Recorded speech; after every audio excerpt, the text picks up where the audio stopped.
Mesdames et messieurs, l'heure est grave au sein de la capitale ukrainienne de Volodymyr Zelensky. Oh oui, plus rien ne va. Mesdames et messieurs, après quelques heures, quelques minutes même, je vais dire ainsi, de l'échange téléphonique entre M. Donald Trump et Vladimir Poutine, mais le ciel ukrainien, les pétards sonnaient de partout, mesdames et messieurs, le ciel ukrainien, donc plus précisément la capitale, Kiev. Alors, juste après les restrictions des frappes en profondeur, plus précisément sur les infrastructures énergétiques, mais Vladimir Poutine a envoyé un message clair parce que moi je me dis que ça c'est un message que Poutine a envoyé pour dire aux Ukrainiens et aux Européens et leurs alliés de l'OTAN que ce n'est pas parce que j'ai causé avec Donald Trump et que nous ne sommes pas capables de frapper. Pour moi, dans les décorticages, dans les analyses, c'est ce que moi je me dis. Parce que après leur conversation, on a vu les réponses et les réponses continuent de sortir, de surgir du côté de l'Union européenne et de l'OTAN qui veulent continuer à soutenir Kiev. Alors, Vladimir Poutine et ses hommes ont donc montré à l'Ukraine, aux Ukrainiens et occidentaux que eux, ils sont encore capables de frapper en profondeur sur l'Ukraine. Ça, c'est incroyable, mesdames et messieurs. Voyons voir ce que l'Ukraine nous dit juste après cet échange téléphonique entre la Russie et entre Vladimir Poutine et M. Donald Trump. On nous dit que l'alerte aérienne, au courant de la journée, ce n'est pas la nuit, au courant de la journée, l'alerte aérienne a mis au moins environ une demi-heure, près d'une heure. Donc, voilà, une demi-heure, il faut le dire ainsi, mais ça n'a pas atteint une heure.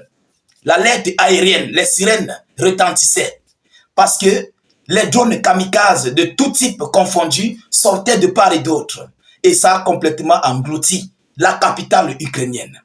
Mesdames, mesdemoiselles et messieurs, l'heure est grave. Est-ce que c'est ce Poutine qui ira sur la table des négociations? Je crois que non. Les Occidentaux doivent se méfier parce que ça, c'est un message que Poutine envoie. C'est un message. Vous comprenez? C'est un message. Mesdames et messieurs, mettez beaucoup de j'aime et partagez la vidéo dans tous les groupes possibles. N'hésitez non plus, s'il vous plaît, de mettre vos avis en commentaire. Abonnez-vous pour ceux-là qui ne sont pas encore abonnés pour ne plus rater la page et pour ne plus perdre nos vidéoconférences. Ce n'est pas payant, c'est totalement gratuit. Si on vous dit sur une page que c'est payant, signalez cette page. Mesdames et messieurs, allons-y dans les profondeurs. Des explosions dans le ciel de Kiev juste après l'annonce du cessez-le-feu entre Vladimir Poutine et M. Donald Trump après leur conversation. Des explosions ont retenti dans plusieurs quartiers de Kiev, la capitale ukrainienne, pendant une demi-heure environ, après que Donald Trump a dit avoir trouvé un accord avec Vladimir Poutine pour un cessez-le-feu immédiat sur les frappes en profondeur contre les infrastructures, y compris énergétiques. Alors, les explosions entendues dans la capitale ukrainienne étaient le fait que la défense anti-aérienne qui s'est déclenchée peu après l'alerte aérienne donnée à 20h09 heure locale ukrainienne, une dizaine de drones d'attaque russes ont survolé plusieurs régions. Une dizaine d'attaques de drones russes ont survolé plusieurs régions de l'Est de l'Ukraine, du Nord de l'Ukraine, de l'Ouest de l'Ukraine. Incroyable, mesdames et messieurs. Mais Poutine, là, c'est un garçon. Hein. Je vous ai dit, il n'y a pas plus rusé que l'homme russe. Je vous le dis toujours. Les Russes ont déjà pesé Donald Trump. Ils ont pesé les États-Unis d'Amérique, ils ont pesé les Européens. Et Vladimir Poutine, c'est un stratège. Vous comprenez? Alors, à 22h, aucune information n'était disponible sur les conséquences de cette attaque d'envergure réduite qui fait déjà douter en Ukraine de la sincérité russe à respecter un cessez-le-feu décidé directement avec l'administration Trump. Voilà, ils disent que eux, ils commencent déjà à douter de ce cessez-le-feu qui s'émet, qui est en train de s'élargir entre Donald Trump et Vladimir Poutine et tout le reste. Bon, mesdames, mesdemoiselles et messieurs, mais vous savez, c'est la guerre. Ils ne sont pas encore au point final de la guerre. Ils n'ont pas signé un accord. Aucun accord a été signé. Il faut qu'on se dise des vérités. Hein. Ça, ce sont des vérités crues. Il faut qu'on se dise. Aucun accord de cessez-le-feu a été signé. Ils sont en conflit. Vous comprenez? Et dans le conflit, deuxièmement, dans le conflit, il faut faire dépenser les systèmes aériens de l'adversaire. Il faut faire dépenser ça. Poutine envoie quoi? Il envoie des drones de 2000 euros, 3000 euros, 2500 euros, un drone. Il envoie une dizaine. Vous qui déclenchez les missiles anti-aériens, un missile anti-aérien coûte combien? Ça coûte combien? Un missile anti-aérien qui peut suivre un drone, ça coûte combien? Vous allez voir un missile peut-être à 40 000 euros ou 30 000 euros qui part chasser un drone de 2000 euros. Qui est perdant? C'est la stratégie. On doit désarmer. On ne doit pas attendre que notre adversaire continue à avoir son stock. Il faut qu'il dépense son stock.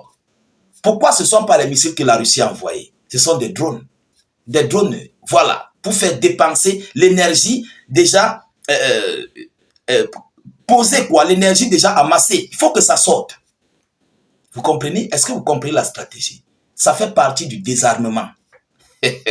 Mesdames, mesdemoiselles et messieurs, Vladimir Poutine, il faut le respecter. Parce que je vois des commentaires, il y a des commentaires bidons. Il y a un monsieur qui avait une tête comme un bidon d'huile rouge, qui dit que voilà, il faut que la Russie aille sur la table de négociation. Mais il y a les conditions. Ceux-là qui soutiennent l'Ukraine, allez leur dire d'arrêter Vladimir Poutine, allez leur dire d'arrêter de soutenir l'Ukraine, je voulais dire. Demandez à l'Europe d'arrêter de soutenir l'Ukraine. Dès lors que l'Europe va dire on ne soutient plus l'Ukraine, je vous le dis sincèrement, il y aura des négociations à coup sûr. Et s'il n'y a pas de négociations, Donald Trump va se retourner contre la Russie. Ça, c'est moi qui vous le dis.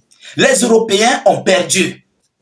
Les Ukrainiens et Européens vous disent que eux, tant que l'intégrité territoriale ukrainienne n'existe pas, eux, ils vont continuer ce conflit. Mais ça ne vous dit rien. Ça doit vous dire quelque chose. Ah oui, ça doit vous dire quelque chose. Et M. Donald Trump a déjà classé ce dossier clos. C'est classé. Les partis occupés là, c'est clos. On n'en parle plus. Mais les Ukrainiens et Européens ne veulent pas accepter ça. Dites-moi, vous à la place de Vladimir Poutine, vous allez rester attendre? Jamais. On va continuer jusqu'au bout. C'est de ça qu'il s'agit. Nous allons continuer. Poutine a dit, n'armez plus l'Ukraine. Il faut que Zelensky aille, ou bien il organise les élections. Il faut un nouveau président. Il faut plusieurs conditions. Mais rien n'a encore été fait. Mais ils ne sont pas dans un cessez-le-feu. On a dit, Poutine a accepté la trêve. Poutine a accepté cette trêve, mais la trêve en question épargne les infrastructures énergétiques en profondeur, peu importe où ça se trouve. Mais on ne doit pas toucher aux infrastructures énergétiques. Mais tout autre site ont le droit d'être foudroyés. Mais si, par malchance, un site énergétique abrite des armes et des munitions, ça serait frappé. Parce que c'est un site civil qui se transformerait, ou bien qui va se transformer à un site militaire. Et dans la loi des conflits et des guerres, dès qu'une infrastructure civile est transformée en infrastructure militaire, automatiquement, ça serait une cible légitime. Parce que moi, je sais que Volodymyr Zelensky va profiter des sites énergétiques pour pouvoir protéger ses armes et ses munitions, ou bien pour même faire, comment dirais-je, des usines de fabrication d'armes. Là, ils sont capables, même si c'est une petite usine au moins de 10 personnes, ils sont capables de le faire. Pour fabriquer soit des drones, pour dépanner des drones, ils seront capables. C'est moi qui vous le dis, mesdames et messieurs. Alors, les Russes n'ont pas encore eu une signature d'accord de cessez-le-feu. Alors, évidemment, Russes comme Ukrainiens, ils vont continuer la guerre ouvertement. La guerre continue, mesdames et messieurs. Alors, nous continuons de suivre cette actualité.